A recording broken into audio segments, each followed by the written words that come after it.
അതേപോലെ തന്നെ ഇവിടെ കോഴ്സ് പ്രൊവൈഡ് ചെയ്യുന്നതിനകത്ത് കണ്ടതാ ഒരു 6 month കോഴ്സ് അല്ലെങ്കിൽ 3 month കോഴ്സ്. അതിന്റെ ഡിഫറൻസ് എന്താണ് സർ? അത് മെയിൻലി 3 month 6 month എന്ന് പറയുമ്പോൾ ഡിജിറ്റൽ മാർക്കറ്റിംഗ് കോഴ്സ് ആയിരിക്കും ഷംസി കണ്ടത്.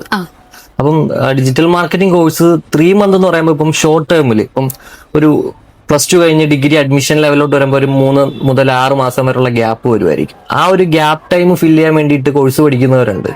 അപ്പം most trending and most upcoming ഒരു ഫ്യൂച്ചർ ആയിട്ടുള്ള ഒരു കോഴ്സിന്റെ ഒരു ബേസിക് ലെവൽ പഠിക്കുക എന്നുള്ളതാണ് ഈ 3 month ഡിമേക്ക് പ്രൊവൈഡ് ചെയ്യുന്നത്. അവർക്ക് ആ 3 month കൊണ്ട് ഒരു ബേസിക് ലെവൽ പഠിക്കാൻ വേണ്ടി പറ്റും.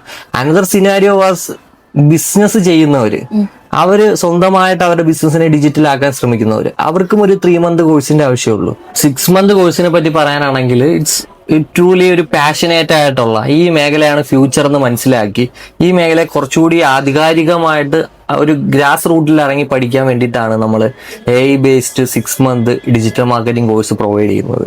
ഇത് കൂടാതെ ഈ ഒരു ടൈമിൽ തന്നെ ഇന്റേൺഷിപ്പ് ഉണ്ട്.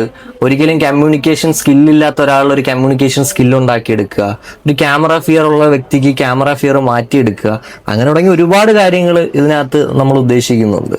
അതാണ് 6 month 3 monthന്റെ വ്യത്യാസം. 3 month കൊണ്ട് ഒരിക്കലും ഞാൻ പറയാം ഒരു പ്രൊഫഷണൽ ഡിജിറ്റൽ മാർക്കറ്റർ ആവാൻ സാധിക്കണമെന്നില്ല. ഒരു ബേസിക് അവർ കിട്ടും, പിന്നെ അവരുടെ സ്കില്ല് വെച്ചിട്ട് they can be grow according to their development. അതനുസരിച്ചേ പറ്റൂ. 6 month കഴിഞ്ഞാൽ അവർക്കൊരു ഓവറോൾ ഒരു ഐഡിയ കിട്ടും what is a basic world digital marketer ഇമ്പോർട്ടൻസും അതിന്റെ ഒരു ബേസിക് തിയറി. അതാണ് നമ്മൾ 6 month ഇൻക്ലൂഡ് ചെയ്യുന്നത്.